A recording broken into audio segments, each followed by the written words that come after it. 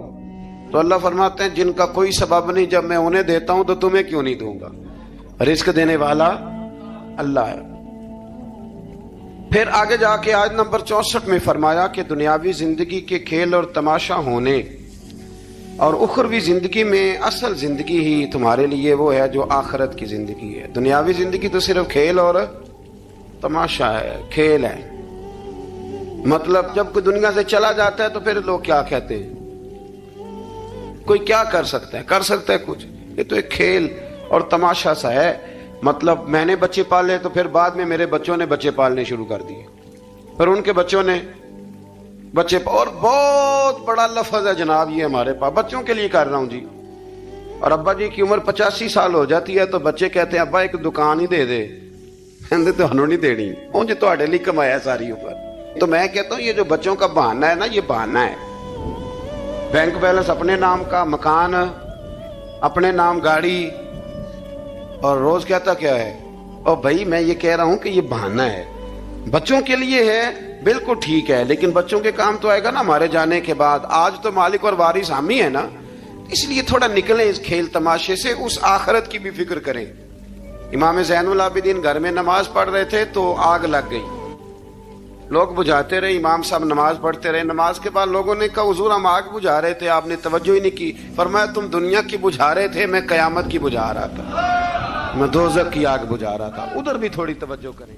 یا نبی سلام علیکہ، یا رسول سلام علیکہ، یا حبیب سلام علیکہ، صلوات اللہ علیکہ، یا نبی سلام علیکہ، یا رسول سلام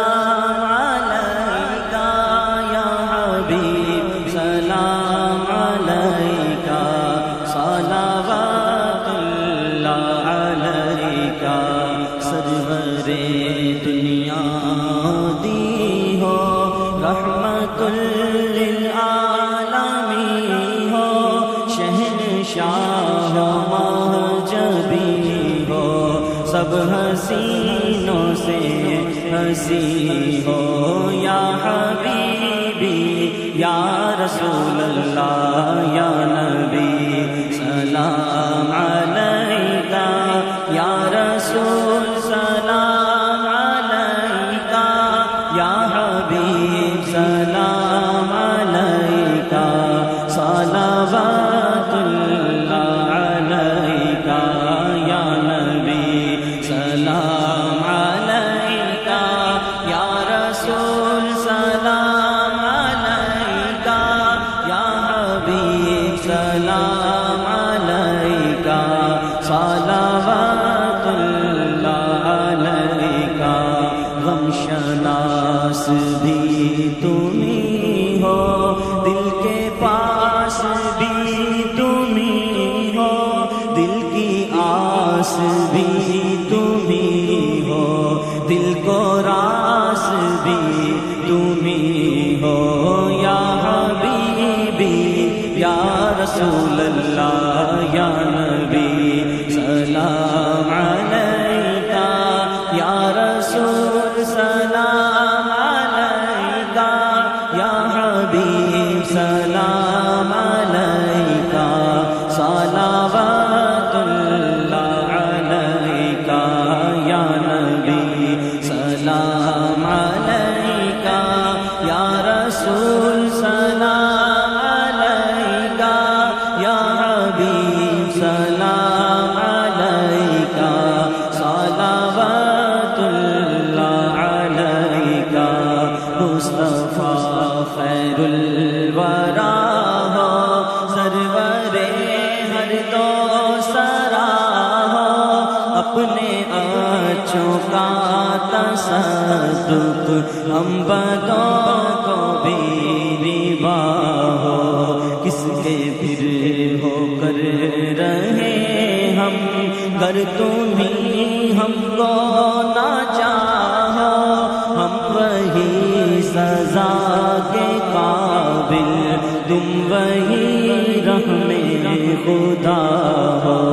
چرخ بدلے دہر بدلے تم بدلنے سے ورا ہو، عمر بھر تو یاد رکھا وقت پر کیا بھولنا ہو۔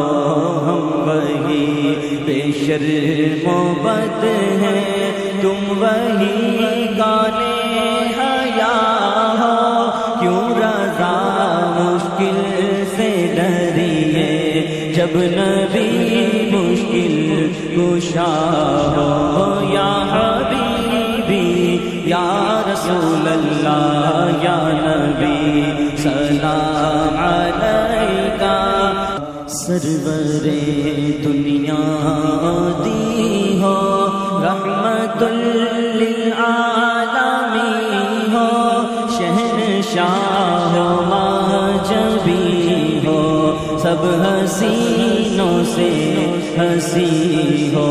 یا حبیبی یا رسول اللہ یا نبی سلام علیکہ، یا رسول سلام علیکہ، یا حبیب سلام علیکہ، صلوات اللہ علیکہ، سرور دنیا دی ہو رحمت للعالمین ہو، شہنشاہ ماجبی ہو، سب حسینوں سے ہنسی ہو۔